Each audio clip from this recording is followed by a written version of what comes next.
दुनिया का सबसे बड़ा धर्म युद्ध महाभारत में कुरुक्षेत्र की रणभूमि पर उस समय के दौरान भगवान अपने शिष्य अर्जुन को कुछ बातें समझाई थी जिसे हम गीता सार भी कहते हैं। लगभग 5000 साल से भी ज्यादा का वक्त महाभारत के युद्ध को बीत चुका है, लेकिन आज भी लोग भगवद गीता के सार को उतना ही महत्व देते हैं। तो चलिए आगे बढ़ते हैं। गीता का सार। व्यर्थ की चिंता क्यों करते हो और व्यर्थ में ही डरते हो? तुम्हें कौन मार सकता है? आत्मा ना पैदा होती है ना ही मरती है। जो हुआ वह अच्छा हुआ, जो हो रहा है वह भी अच्छा ही है, जो होगा वह भी अच्छा ही होगा। जो बीत गया उसका तुम पछतावा ना करो और भविष्य की चिंता भी ना करो, अभी तो वर्तमान चल रहा है। इस युद्ध में तुम्हारा क्या गया? जो तुम रो रहे हो, तुम क्या लेकर आए थे? जो खो दिया तुमने, क्या तुमने पैदा किया था? जो खो दिया तुमने, तुम ना कुछ लेकर आए थे, ना कुछ लेकर जाओगे। जो कुछ लिया था वह यहीं से लिया था, जो दिया यहीं पर दिया। जो कुछ भी तुम्हें मिला वह भगवान से मिला, जो तुमने दिया वह भी भगवान को ही दिया। तुम खाली हाथी यहाँ पर आए थे, खाली हाथी जाओगे। जो आज तुम्हारे पास है वह कल किसी और के पास होगा, परसों किसी और के पास ही होगा। तुम इसे सत्य समझकर खुश रहो, बस यही बात तुम्हें अंदर से खुश कर सकती है। परिवर्तन ही तो संसार का नियम है। जिसे तुम मृत्यु समझते हो वही तो एक नया जीवन है। इस संसार में तुम एक ही क्षण में करोड़ों के स्वामी बन जाते हो, तो वही दूसरे सर दरिद्रे भी बन जाते हो। मेरा तेरा, छोटा बड़ा, अपना पराया, इन सब चीजों को अपने मन से निकाल दो तो फिर सब कुछ तुम्हारा है। तुम इन सब के हो। यह शरीर भी तुम्हारा नहीं है, नहीं तुम इस शरीर के हो। यह अग्नि, जल, वायु, पृथ्वी, आकाश, इन सब चीजों से मिलकर शरीर बना है। आखिरकार इन सब में ही मिल जाएगा, लेकिन यह आत्मा स्थिर है। और तुम क्या हो? तुम्हें अपने आप को भगवान के सहारे छोड़ देना चाहिए। तुम्हारे लिए यही सबसे उत्तम उपाय है। जो उनके सहारे को जाता है वह भय, चिंता, शोक से दूर और मुक्त हो जाता है। महाभारत के गीता उपदेश। हिंदी साहित्य और पुराणों में दो प्रमुख महाकाव्य बहुत प्रचलित है, जिनमें से पहला है रामायण और दूसरा है भगवद गीता। यह हिंदी मान्यताओं के अनुसार पवित्र ग्रंथों में से एक है। आज हम हमारे इस लेख में बात करने जा रहे हैं श्री भगवद गीता के उपदेशों के बारे में। महाभारत के मुताबिक भगवान श्री कृष्ण महाभारत के युद्ध के दरमियान अपने शिष्य अर्जुन को कुछ उपदेश दिए थे, जिसके वजह से अर्जुन के लिए युद्ध जितना आसान हो गया था। गीता के उपदेश को जीवन का सार या जीवन के उपदेश भी कहा जाता है। वही अगर आप हिंदू धर्म के अनुसार महाग्रंथ के उपदेशों को अपने जीवन में भी लागू करेंगे तो आपका जीवन बहुत ही आसान हो जाएगा। इसके साथ साथ ग्रंथ में जीवन की सच्चाई और मनुष्य धर्म से जुड़े हुए कुछ बातें भी बताई गई है। कई बार ऐसा भी होता है कि हमें अपनी समस्या का समाधान नहीं मिल पाता और हम विपत्ति के समय बहुत ही परेशान हो जाते हैं। कई लोग तो अपने गुस्से पर अपना आपा खो बैठते हैं या फिर अपनी समस्या के से विचलित होकर भाग पड़ते हैं। ऐसे में गीता में दी के उपदेश हमारे जीवन की सारी समस्याओं चुटकी में हल कर सकती है और हमें अपने जीवन जीने के लिए एक बेहतर कला सिखाती है। साथ ही अपने जीवन में सफल होने की प्रेरणा भी देती है। महाभारत के युद्ध के दरमियान भगवान श्री कृष्ण ने अर्जुन को गीता के उपदेश बताएं, जिसे सुनकर अर्जुन को ज्ञान की प्राप्ति हुई थी। गीता के उपदेश नहीं केवल अर्जुन के लिए थे, बल्कि यह संपूर्ण मानव प्रजाति के लिए है। मनुष्य के जीवन में सफलता पाने के लिए भगवद गीता में दिए गए उपदेश एक मंत्र की तरह काम कर सकते हैं।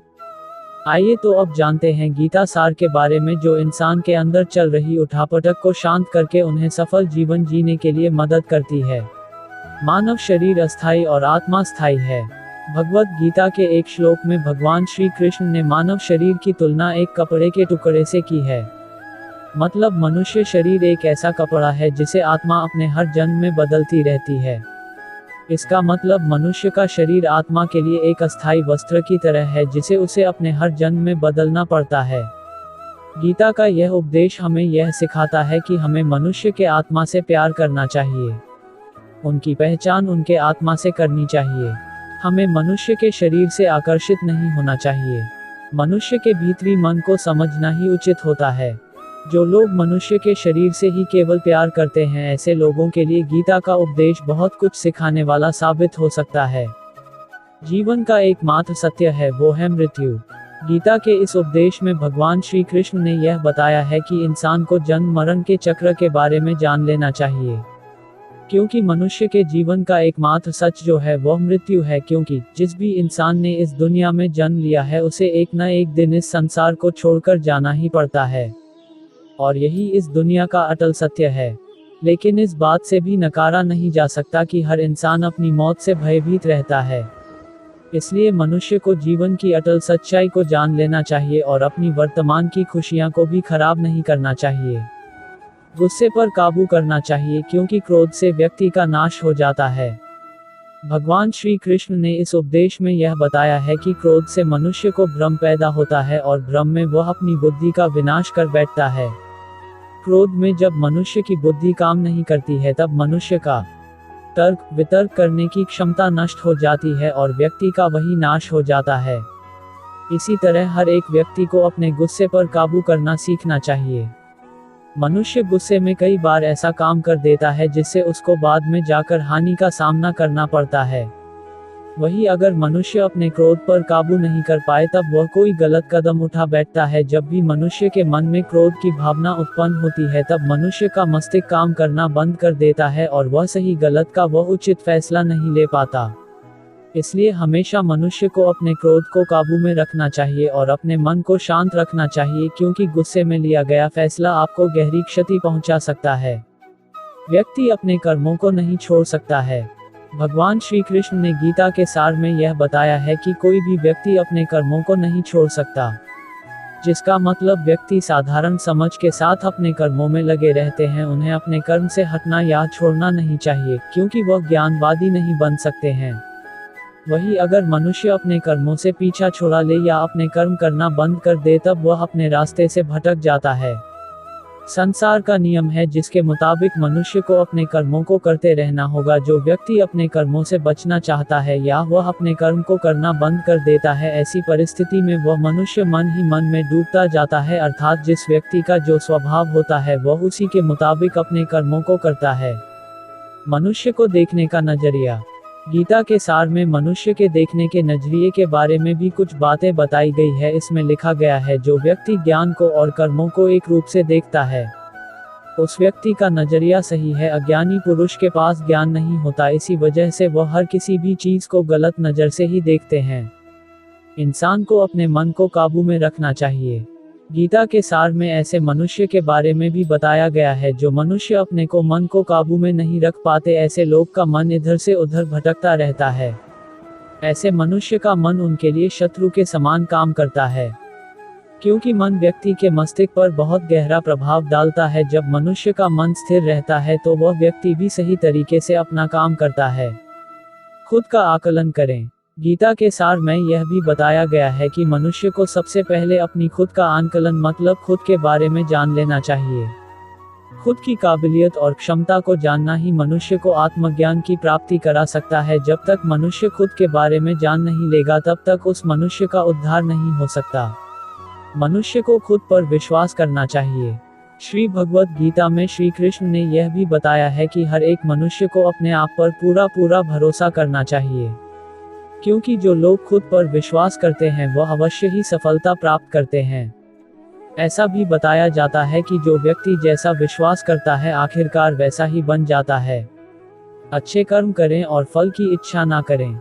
जो मनुष्य अपना कर्म नहीं करते हैं और पहले से ही अपने कर्म का परिणाम के बारे में सोचने लगते हैं, ऐसे लोगों के लिए गीता का यह सार बड़ी सीख देने वाला साबित हो सकता है।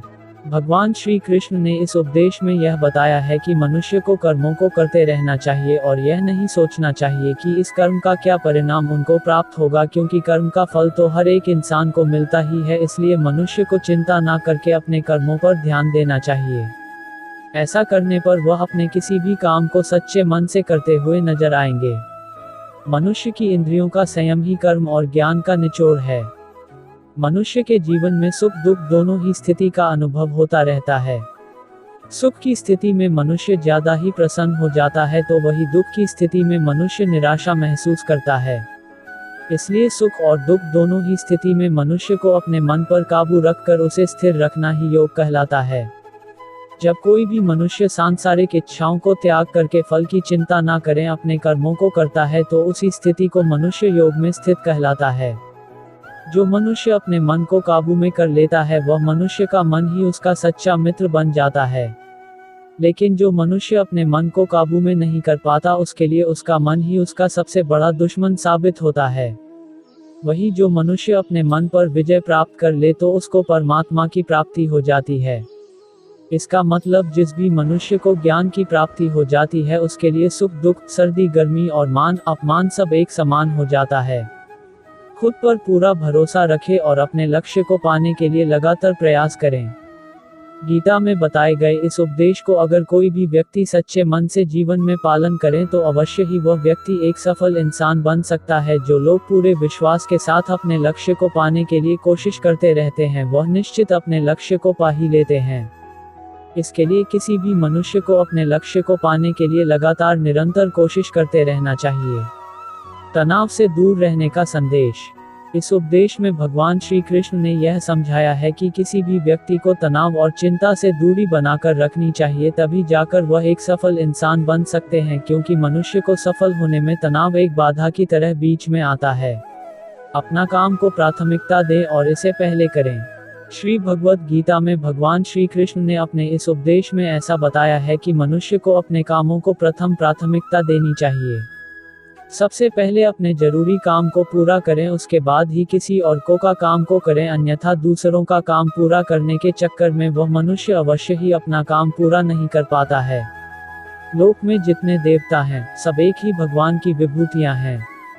श्री भगवद गीता में भगवान श्री कृष्ण ने यह भी उपदेश दिया है कि संसार में एक ही भगवान के अनेक स्वरूप है और संसार में लोग भगवान के अलग अलग स्वरूप की पूजा भी करते हैं, क्योंकि वह उनकी अलग अलग शक्तियों पर भरोसा करते हैं। लेकिन मनुष्य को यह बात का भी ज्ञान होना चाहिए कि सभी भगवान एक ही भगवान का स्वरूप है। मनुष्य के अच्छे और बुरे दोनों ही भगवान का शक्तियों का रूप है, अर्थात ब्रह्मांड में जितने देवता है वह सारे ही देवता एक ही भगवान का अनेक स्वरूप है, जिनकी मनुष्य कभी पीपल के रूप में पूजा करते हैं तो कोई पहाड़ के रूप में। भगवान अनगिनत है जिनका कोई अंत नहीं है, लेकिन मनुष्य अपनी अपनी आस्था के अनुसार अपने देवी देवताओं की पूजा करते हैं। लेकिन सत्य यह है कि सारे देवी देवता है एक ही भगवान का स्वरूप है। जो लोग भगवान का सच्चे मन से ध्यान लगाते हैं वह पूर्ण सिद्ध योगी माने जाते हैं। भगवद गीता सार में भगवान श्री कृष्ण ने ऐसा भी कुछ बताया है कि मनुष्य अगर सच्चे मन से भगवान की पूजा आराधना करते हैं, अपना पूरा ध्यान सच्चे मन से भगवान की ओर लगाते हैं, तो उन लोगों को अवश्य ही सिद्धि की प्राप्ति होती है। ऐसा भी बताया जाता है कि जो मनुष्य अपने शरीर के सभी इंद्रियों पर काबू पा लेता है और सुख और दुख सभी परिस्थितियों में समान भाव से रहता है और संसार के सभी प्राणियों के हित में लगा रहता है, ऐसे मनुष्य को ईश्वर की कृपा हमेशा बनी रहती है। अपने काम को मन लगाकर करें और अपने काम में खुशी खोजें। जो मनुष्य अपने सभी काम में मन लगाकर अपना कार्य करते हैं और वह छोटे से छोटे कार्यों में भी खुशी ढूंढ ही लेते हैं, वह लोग निश्चित ही अंत में सफलता प्राप्त करते हैं। वहीं दूसरी तरफ ऐसे मनुष्य भी होते हैं जो अपने काम को बस एक बोझ समझकर बस पूरा कर देना चाहते हैं और अपने किसी भी काम को पूरा सही ढंग से नहीं करते हैं, तो ऐसे मनुष्य हमेशा ही अपने जीवन में पीछे रह जाते हैं। किसी भी तरह की अधिकता इंसान के लिए बन सकती है बड़ा खतरा। भगवद गीता में भगवान श्री कृष्ण ने यह बताया है, मनुष्य के लिए किसी भी चीज की अधिकता उनके लिए हानिकारक साबित हो सकती है। यह किसी भी प्रकार की अधिकता हो सकती है, कड़वाहट हो या फिर मधुरता, खुशी हो या गम। हमें कभी भी किसी भी चीज की अति करना हमारे लिए नुकसानदायक साबित हो सकती है। जीवन में संतुलन बनाए रखना है बहुत जरूरी है। जब तक मनुष्य अपने जीवन में संतुलन नहीं बनाएगा तब तक मनुष्य अपने जीवन को खुशी से व्यतीत नहीं कर सकता। इसलिए मनुष्य को अपने जीवन में किसी भी चीज को ज्यादा करने से बचना चाहिए और जीवन में संतुलन बनाकर रख सही है। स्वार्थी नहीं बने। भगवान श्री कृष्ण ने गीता सार के माध्यम से एक बहुत बड़ी ज्ञान की बात कही है। जो मनुष्य बहुत मतलबी होते हैं और उनको बस अपने मतलब से मतलब होता है और वह अपना मतलब पूरा करने के लिए कुछ भी कर सकते हैं, उन लोगों का कभी भी भला नहीं होता। आपको यह बात भी बता दे, मनुष्य का स्वार्थ उसे अन्य लोगों से दूर ले जाकर उसे नकारात्मक स्थिति और ले जाता है, जिससे वह व्यक्ति संसार में अकेला रह जाता है। वही गीता में यह भी कहा गया है कि एक स्वार्थी व्यक्ति शीशे में फैले धूल की तरह होता है, जिसकी वजह से वह व्यक्ति अपना सही प्रतिबिंब कभी देख नहीं पाता। इसलिए किसी भी व्यक्ति को अगर जीवन में खुशी पूर्वक अपना जीवन व्यतीत करना हो तो अपने स्वार्थ को कभी भी अपने पास नहीं आने दे, क्योंकि एक स्वार्थी मनुष्य दोस्ती में भी अपना स्वार्थ निकालने की कोशिश करता रहता है। इसलिए जीवन में ऐसा मनुष्य बने जो अपने साथ साथ लोगों की भलाई के बारे में भी सोचे, तभी जाकर वह मनुष्य एक सफल और खुशीपूर्वक अपना जीवन व्यतीत करता हुआ नजर आता है। ईश्वर हमेशा मनुष्य का साथ देता है। ईश्वर हमेशा ही अपने भक्तों का साथ देते रहते हैं। जो मनुष्य इस प्रभावशाली सत्य को मान लेता है तो उसका जीवन पूरी तरह से बदलता हुआ उसे महसूस होता है, क्योंकि संसार का निर्माण भगवान ने ही किया है और वही इस पूरे संसार को चला रहे हैं। इंसान तो बस एक कठपुतली है जो भगवान के इशारों पर चल रही है। इसलिए मनुष्य को कभी भी अपने भविष्य और वर्तमान की चिंता नहीं करनी चाहिए, क्योंकि भगवान उनकी हर एक विकट परिस्थिति में उनका साथ देते हैं और हमें मुश्किल से बाहर निकालते ही है। इसलिए हम सबको ईश्वर पर सदैव भरोसा रखना चाहिए। संदेह की आदत इंसान के दुख का कारण बनती है।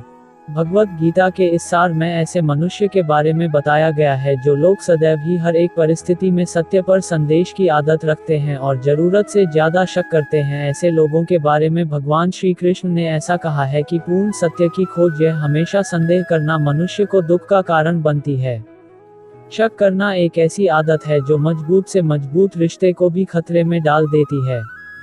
वही जिज्ञासा होना एक अलग बात है, लेकिन पूरी तरह से सत्य की खोज या फिर संदेह करना उसको दुख प्रदान करती है और शक करने वाला इंसान कई पास अंत में पछतावा के अलावा कुछ भी नहीं रहता।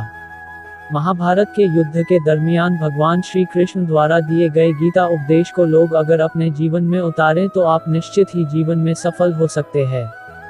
गीता सार के यह उपदेश एक सफल जीवन के निर्माण के लिए बेहद महत्वपूर्ण भूमिका निभाते हैं।